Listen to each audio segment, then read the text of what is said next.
What's good, gang? What's good? We back with another one, man. We are back with another one. So you thinking about becoming an owner operator? You gotta be, because that's why you clicked on this video. But it's cool, because I'm gonna give y'all some gems, man, some advice on how to be successful and succeed in this business as an owner operator, all right?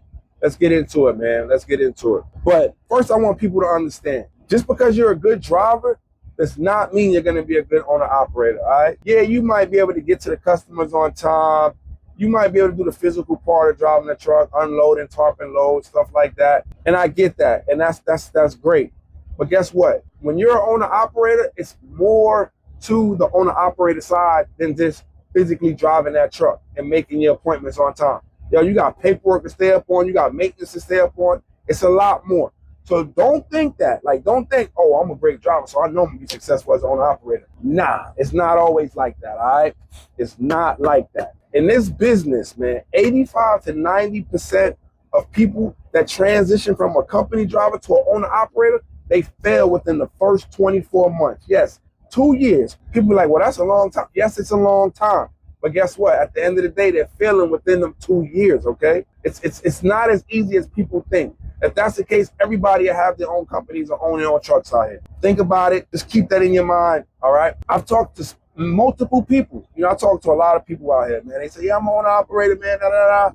They give me their backstory. They tell me they leasing a truck from Prime. And don't take it, Prime drivers, don't take this no type of way, all right, please. But my thing is, if you're a lease purchase driver, it ain't even got to be Prime. It could be CRST. It could be anybody, Warner. To me, in my opinion, that's not an owner operator. You're still a company driver until that truck is paid off, all right? That's my opinion. I don't know if y'all feel like that. If y'all do, that's cool. If not, I don't care. It is what it is, all right? Let's get into the real meat and potatoes, all right? You're a company driver right now. You know you want to be an owner operator. Like me, for example, I was driving company trucks, and I'm like, yo, I love what I do, but guess what? Why am I going to keep making these people money when I can make the money myself, right? So I knew I wanted to be an owner operator. So guess what? I started doing my research. I started learning the business, all right? Learning the business how? Guess what? When I seen the owner operator on the road, asking them questions, just taking it all in like a sponge, you know what I'm saying? Getting my experience. I recommend that you get at least 3 years of experience over the road before you go get your own truck. And when I say experience, I'm talking about dealing with mountains, let's just say the grapevine, let's say snow, all types of weather conditions. Yo, you have to have that experience, all right?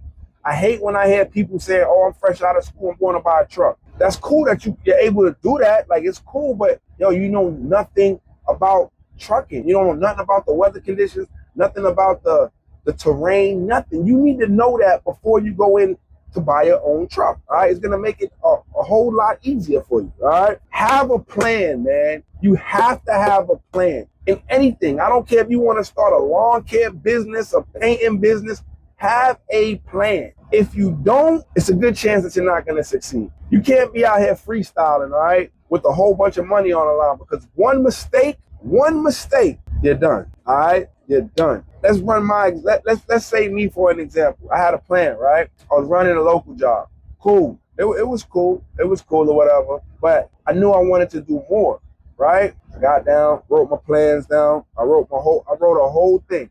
Every morning I would get up before I go to work, and I'm looking over what I got to do to get to where I need to be. And yes, that helped me out a lot, okay? It really did. Learn how to be responsible with your money, all right? If you can't be responsible with your money as a company driver, you're not going to make it as an owner operator. And that's why people fail. People fail because they do not have the money to continue to go. Because guess what? I made 7,000 this week. Yo, you might be buying stuff, you done blew the money, you didn't put no money back. But I'm gonna give y'all my example of how I was responsible with money. All right. So boom, like I said, I worked a local job, right? Cool. Saving my money. Then I thought about it. I said, you know what? It's hard for me to save money if I'm paying rent. All right. So I called my family. I said, hey man, is there any way I can come back? I got a plan. I'm trying to get my own truck. I'm trying to do my own thing. But if I don't have to pay rent, I can save that money. Luckily, my people was cool. They said, yo, come back. All right. So I went back home. I wasn't spending $750 for rent no more. So I was able to save it. That's being responsible, right? Every little thing I had, I was saving. That's how I was able to get my money to where I needed to be to buy a truck. Do your research on the company that you would like to lease to or you thinking about leasing to, all right? And it ain't even leasing to. Even if you want to go independent, and when I say independent is buying a truck, running your own authority.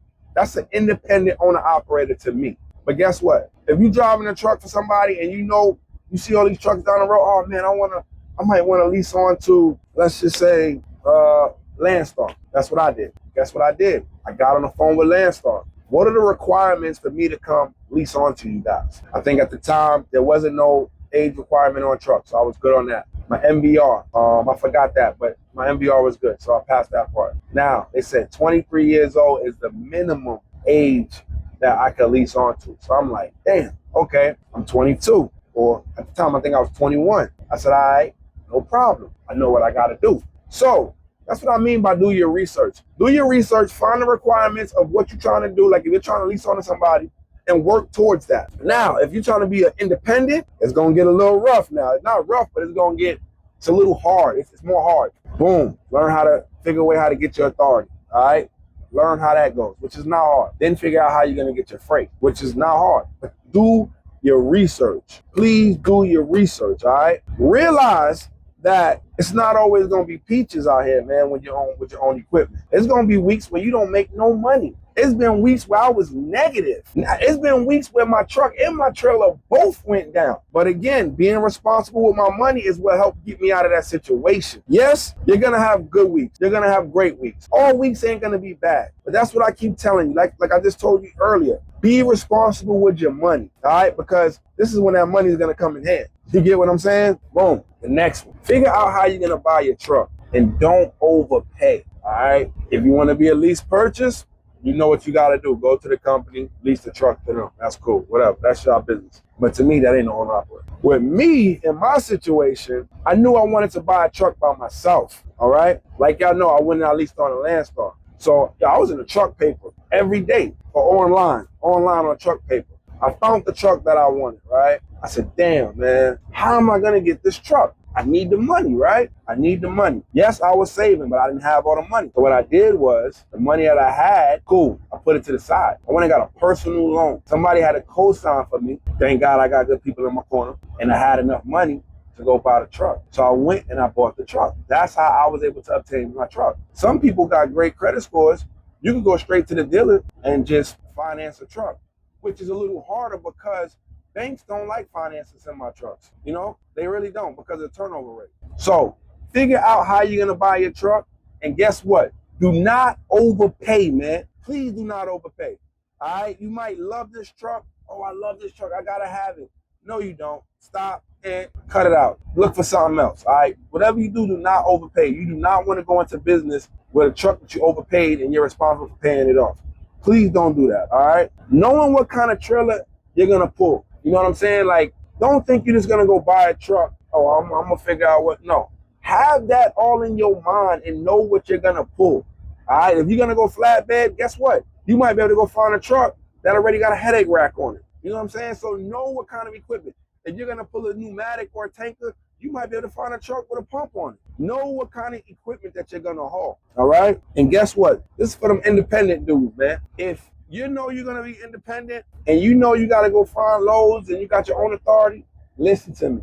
Do not rely on no dispatcher, all right? Because why are you going to give a dispatcher a percentage of your money, which you can do yourself? I hate when I hear people say, oh, I got a dispatcher. If you're an independent owner operator, right, you should be able to know how to find your own loads, man. There's no reason why you should be paying a dispatcher anything, okay? Stop. Book your own loads, plain and simple. Learn the paperwork side of being an owner operator. If you lease your truck on to somebody, 9 times out of 10, they're going to handle the paperwork side. But guess what? You should still learn it. And when I say paperwork side, I'm talking about fuel taxes, renewing your tags, your IFTA sticker. Learn how to do all of that. 2290. If you don't know how, yo, you can go on YouTube. There's plenty of platforms where you can learn how to do that. Because guess what? That's another way of saving money, man. Because there's a lot of people that charge for these services. Me personally, I'm an independent owner operator. All right, I find my own loads. I do all my own paperwork. I don't pay nobody for nothing. If I can save the money, I'm gonna save it because, like I told you, money in this game is gonna get you out of situations, man. When your truck is down, you're gonna need that money. Please, please, please, please, please. And this is my thing, man. If you're still a driver for somebody and you know you're gonna own an operator, this is my thing. Have at least 10K put up after you purchase your truck. Why? Why?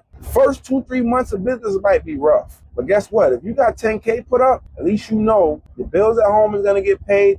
Anything happen to the truck, you can work on it. You can fix it. You can get it back up and running. So please have at least 10K put up to the side after purchasing your truck, man. That's it. That's all I'm asking, because it's not promised that you're gonna jump in this truck and take off like that. All right? If you're an independent owner operator, sometimes you gotta wait 30 days, man, to get paid. I'm not saying all loads. I'm not saying all loads are like that.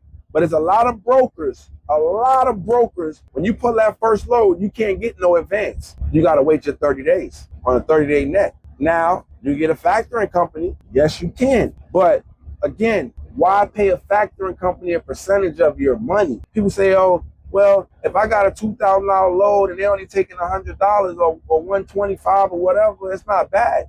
Oh no, that's bad when you do that 10 times. See what I'm saying? So please, learn how to run your own business. Don't depend on nobody else, all right? Have that money put up just in case it don't go as planned. And just realize, man, it's about responsibility. And I tell a lot of people, yo, they ask me, why are you so successful in being an owner operator? Responsibility, man. I ain't gonna say no names or nothing, but I know guys where they had a great run as an owner operator, a great run, but guess what? They wasn't responsible with their money, man. My homeboy used to run to California and back, making big bags. But guess what? When it was time for him to overhaul that motor, he didn't have it. So what did he have to do? He had to park his truck, jump in somebody else's truck. And let me tell you something, coming from an independent owner operator or anybody who owns their own truck, and you gotta jump in somebody else's truck to try to make the money to pay for yours and pay the bills at home, it's not easy, man. I promise you, it is not easy. I hope this helps y'all, man. Listen, if y'all thinking about becoming an owner operator, get your stuff together, man, because this industry is about to be on